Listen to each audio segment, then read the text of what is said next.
이정우 선수의 유력 행선지로 김하성의 샌디에고가 꼽히고 있습니다. 오늘 영상에선 저희가 이 얘기 한번 해보도록 하겠습니다. 네, 어제 현지 매체 이 트레이드 루머스 그리고 디애슬레틱의 샌디에고 담당 기자인 데니스 레네이 기사를 인용을 해가지고 이 샌디에고가 이번 겨울 이 이정우와 계약할 유력 후보다라고 전했었습니다. 그렇습니다. 이 매체가 이정우 선수를 설명한 것들 뭐 여러 가지 있겠습니다만 일단 KBO 리그에서의 활약을 좀 짚어줬는데요. 네, 7시즌 동안 뛰어난 성적을 올렸고 지난달에 겨우 25살이 된 선수다.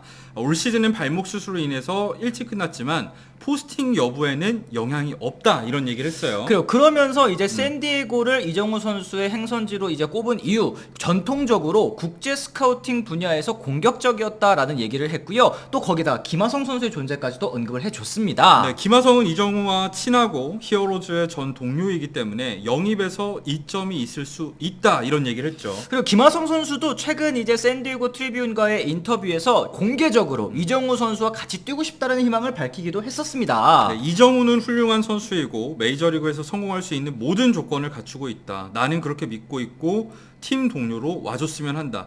적응기를 본인이 겪어봤기 때문에 도와줄 수 있다 이런 얘기를 했죠. 그리고 다른데 시간 허비하지 않고 야구만 할 수 있게 도와주겠다라고 했는데 사실 이제 아시아 선수가 메이저리그로 진출했을 때 가장 어려움을 겪는 부분이 이런 적응 문제 아니겠습니까? 네, 하지만 김하성 선수가 앞서 한 차례 경험을 했기 때문에 본인이랑 친한 후배이기도 한 이정우 선수에게 도움이 될 수 있다라는 얘기인 거죠. 그렇습니다. 지난해 이제 이정우 선수 엄청난 성적으로 리그 MVP를 수상을 했습니다. 올 시즌 앞두고 강속구 대처를 위해서 타격폼을 바꿨지만 적응에는 좀 실패를 했어요. 네, 그러면서 원래 타격폼으로 돌아갔었는데 그러자 곧바로 반등에 성공을 했었던 이정우 선수였죠. 그렇습니다. 하지만 이제 불의의 발등 부상 아까 말씀드렸다시피 시즌 아웃이 되었습니다만 7시즌 동안 KBO 리그에서 이정우 선수가 쌓아 올린 그 성적들이 있기 때문에 평가에는 크게 또 영향이 없을 것 같다라는 말씀도 해주셨어요. 그렇죠. 올 시즌에 불의의 부상을 입기 전까지 지난해까지 이정우 선수는 매년 발전하는 모습을 보여줬었잖아요. 특히 지난해에는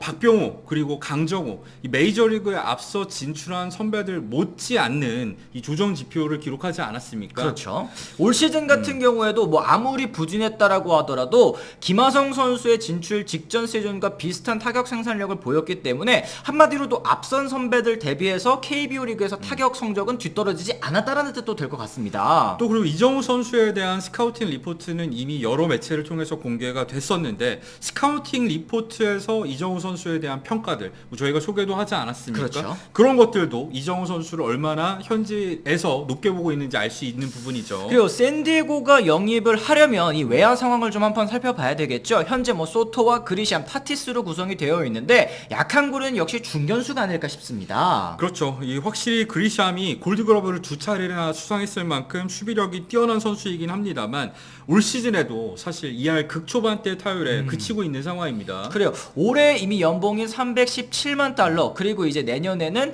연봉 조정 두 번째 연봉 조정을 받는 선수이기 때문에 만약에 샌디에고가 공격력 강화를 원한다면 이 그리샴과 이 재계약하지 않고 논텐더로 풀어버릴 가능성도 지금 제기되고 있는 상황이더라고요. 네, 하지만 역시 변수가 있습니다. 바로 후안 소토의 존재 때문인데요. 후안 소토와 지금 샌디에고가 연장 계약 논의 중이고 굉장히 긍정적이라는 기사가 얼마 전에 나왔었잖아요. 그렇습니다. 만약에 소토와 이런 계약을 맺게 될 경우에 액수가 정말 클 것으로 예상이 되는 상황이기 때문에 이정우 선수까지 과연 샌디에고가 영입할 여력이 있을지 의문인기 되는 것은 사실이지만 사실 그렇게 쳤으면 김하성 선수 같은 경우에도 타티스 주니어가 있고 그쵸. 마차도가 있고 이런 상황에서 김하성 선수를 과연 영입할 것인가 라는 의문이 있었을 때 결국 영입을 했죠. 그런 걸 생각했을 때 샌디에고 파드리스라는 구단의 이 운영 방침을 우리 같은 범인이 예측하기에는 쉽지 않다라는 맞습니다. 맞습니다. 만약에 연장 계약이 불발된 다음에 이제 트레이드로 이 샌디에고를 소토가 떠나게 된다면 즉시 전력간 보강으로 이정우를 영입할 필요성이 또 있을 수도 있다라는 얘기가 나오고 있네요. 네, 그리고 샌디에고 말고 다른 팀도 좀 소개를 해드리자면 앞서서 지난 8월 말이었었죠. 뉴욕 포스트에서 이정우 선수의 영입 가능성을 좀 검토를 했었습니다. 그리고 이제 뉴욕 양키스가 이정우를 이제 이 관심을 갖고 있다라고 얘기를 했고요. 최고의 외야수인 이정우를 영입할 수도 있다 얘기를 했는데 사실 사실 이 이정우 선수의 영입 가능성이 잠깐 떨어졌었던 거, 이제 8경기 동안 4홈런을 때려냈던 특급 신인 제이슨 도밍게즈 선수가 있었기 때문인데 최근 이 선수가 아주 큰 부상을 또 입고 말았어요. 그렇죠. UCL 그러니까 내측 측부 인대 부상 파열로 지금 이탈해 있는 상황이고 토미존 수술이 유력하다고 합니다. 이랬을 경우에는 아무리 타자라고 하더라도 내년 개막전 합류는 어려워지는 상황이거든요. 그쵸. 그런 거를 생각했을 때 양키스가 꾸준히 이정우 선수에게 스카우트를 보냈던 팀 중에 하나이기 때문에 저는 도밍게즈의 이탈이 이정우 선수의 영입으로 이어질 가능성도 완전히 배제할 수 없다고 봅니다. 그렇습니다. 양키스 외에도 뭐 컵스, 다저스, 샌프란시스코까지 정말 꾸준하게 이제 이정우 선수를 살펴봐 왔던 구단이기 때문에 영입하고자 하는 팀은 정말 많이 있을 것 같다 생각이 드는데요. 이 발목 부상 확실히 이제 몸값에 영향을 미치기는 하겠지만 이 계약 규모에 관련해서는 또 어느 정도 될지 또 궁금해하시는 분도 있을 것 같거든요. 사실 이정우 선수의 최소 계약 금액이 5천만 달러 이상이라는 평가를 받았습니다만 발목 부상 때문에 조금은 떨어질 수 있는 상황이기는 해요. 그렇다고 하더라도 김하성 선수가 받았었던 4년에 2,800만 달러보다는 더 많은 높은 계약을 받지 않을까 예상을 해봅니다. 그렇습니다. 최근 이제 아시아 선수들의 몸값이 또 많이 올라가고 있는 상황이고 이제 KBO 리그에서 꾸준하게 활약을 펼쳐준 이정우 선수이기 때문에 과연 이 부상 때문에 메이저리그 갈 수 있나요? 이렇게 걱정하실 필요는 뭐 가끔 또 저희 채팅창에도 있었잖아요. 네. 전혀 없을 거라고 말씀드릴 수 있을 것 같습니다.